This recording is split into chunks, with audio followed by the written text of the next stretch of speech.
Hello viewers, welcome to my video. এই ভিডিওতে আমরা অ্যারিথমেটিক অপারেটর নিয়ে কথা বলবো। তো সর্বপ্রথম অ্যারিথমেটিক অপারেটর নিয়ে আমরা কিছু জিনিস জেনে নিই। সেটা হচ্ছে এটাকে প্লাস সাইন বলে, যার অর্থ হচ্ছে অ্যাডিশন। যেমন উদাহরণস্বরূপ আমরা বলতে পারি 3+3।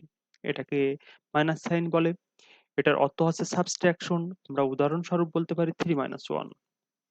আবার এটাকে বলা হচ্ছে অ্যাস্টারিক্স, যার অর্থ হচ্ছে মাল্টিপ্লিকেশন, এবং এটার উদাহরণস্বরূপ আমরা বলতে পারি 3*2, অর্থাৎ 3 গুণ 2।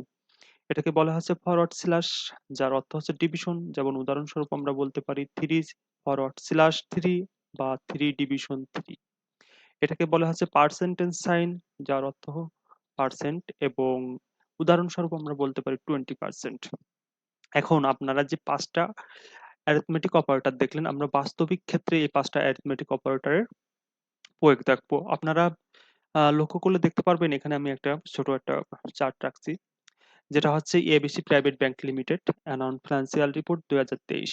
একটু ভালো করে লক্ষ্য করলে দেখবেন, এখানে আমি হচ্ছে first quarter revenue, second quarter revenue, third quarter revenue এবং ফোর্থ কোয়ার্টার রেভিনিউ রাখছি, এবং পাশাপাশি first quarter expense, second quarter expense, third quarter expense, fourth quarter expense রাখছি। তো একটা ব্যাংকে 3 মাস মিলে একটা কোয়ার্টার হয় এবং 4টে কোয়ার্টার মিলে একটা অর্থ বছর সমাপ্ত হয়। তো এখানে যে তথ্যগুলো দেয়া আছে, এই তথ্যগুলো থেকে আমি পাশের ভ্যালুগুলো বের করার চেষ্টা করব, এবং অ্যারিথমেটিক অপারেটরের সাহায্যে এই ভ্যালুগুলো কিভাবে নির্ণয় করতে হয়, বাস্তবিক ক্ষেত্রে কিভাবে প্রয়োগ করতে হয় সেটা দেখানোর চেষ্টা করব। তো সর্বপ্রথম আমি হচ্ছে টোটাল রেভিনিউ বের করব। টোটাল রেভিনিউ বের করতে গেলে আমার 4 কোয়ার্টারের যে রেভিনিউ আছে সেটার যোগফল দেখাতে হবে। এই যোগফল দেখানোর জন্য সর্বপ্রথম এই সেলে আমি ইজ ইকুয়াল টু দিলাম, তারপরে হচ্ছে ফার্স্ট কোয়ার্টার রেভিনিউ প্লাস চিহ্ন দিয়ে, সেকেন্ড কোয়ার্টার রেভিনিউ প্লাস চিহ্ন দিয়ে, থার্ড কোয়ার্টার রেভিনিউ প্লাস চিহ্ন দিয়ে, ফোর্থ কোয়ার্টার রেভিনিউ দিয়ে সিম্পলি কিবোর্ডের ইন্টার ক্লিক করলাম। দেখেন চলে আসলো 354.40 লাখ টাকা। তাহলে এটাই আমি করলাম হচ্ছে এই সেলে অ্যাডিশনের কাজ। নেক্সট সেলে টোটাল এক্সপেন্স করতে হবে, তদ্রূপ ভাবে একই পূর্বের রূপ আমরা 4টা কোয়ার্টারের এক্সপেন্সকে যোগ করব। তো এক্ষেত্রে হচ্ছে first quarter expense plus second quarter expense plus third quarter expense plus fourth quarter expense দিয়ে কিবোর্ডের ইন্টার কি যোগ করলে 301.26 লাখ টাকা। এখন আমরা গ্রোস প্রফিট দেখবো। গ্রোস প্রফিট হচ্ছে টোটাল রেভিনিউ থেকে টোটাল এক্সপেন্স বিয়োগ করলে যেটা পাওয়া যাবে সেটা হচ্ছে গ্রোস প্রফিট। তো এক্ষেত্রে আমরা সাবট্রাকশন বা মাইনাস চিহ্নের ব্যবহার করব। তো প্রথমে হচ্ছে ইকুয়াল দিয়ে total revenue minus total expense, simply inter চিহ্ন দিলাম কিবোর্ডের, দেখা গেল 153.14 লাখ টাকা সাবট্রাকশনের মাধ্যমে বের করলাম। এবার আমরা একই সাথে দুইটি সাইনের ব্যবহার করতে যাচ্ছি, সেটা হচ্ছে অ্যাস্টারিক্স সাইন এবং পার্সেন্টেজ সাইন। দেখেন, আমি হচ্ছে ট্যাক্স বের করতে চাচ্ছি। ট্যাক্স কিসের উপরে? গ্রোস প্রফিটের উপরে 15% ট্যাক্স। তো গ্রোস প্রফিট আমার কত? ইজ ইকুয়াল টু দিয়ে গ্রোস প্রফিট আমি সিলেক্ট করে দিলাম।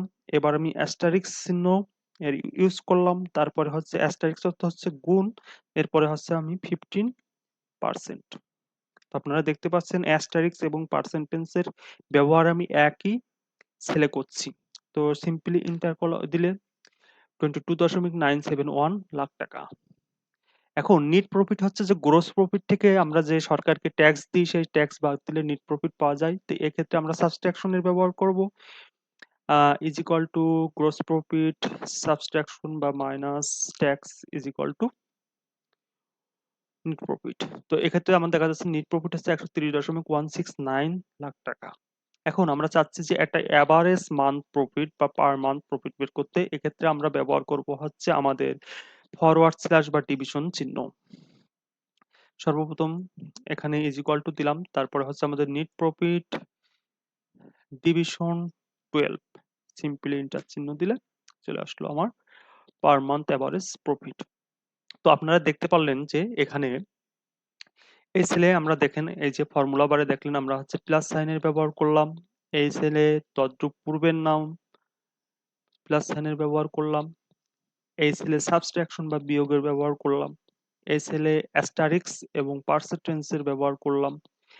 এই সেলে আমরা সাবট্রাকশনের ব্যবহার করলাম, দেখতেই পাচ্ছেন। এই সেলে আমরা ডিভিশনের ব্যবহার করলাম। তো আজকের ভিডিওতে এই পর্যন্তই। পরবর্তী ভিডিওতে আমি নতুন কিছু নিয়ে বলার চেষ্টা করব। ধন্যবাদ সবাইকে আমার ভিডিওতে দেখার জন্য।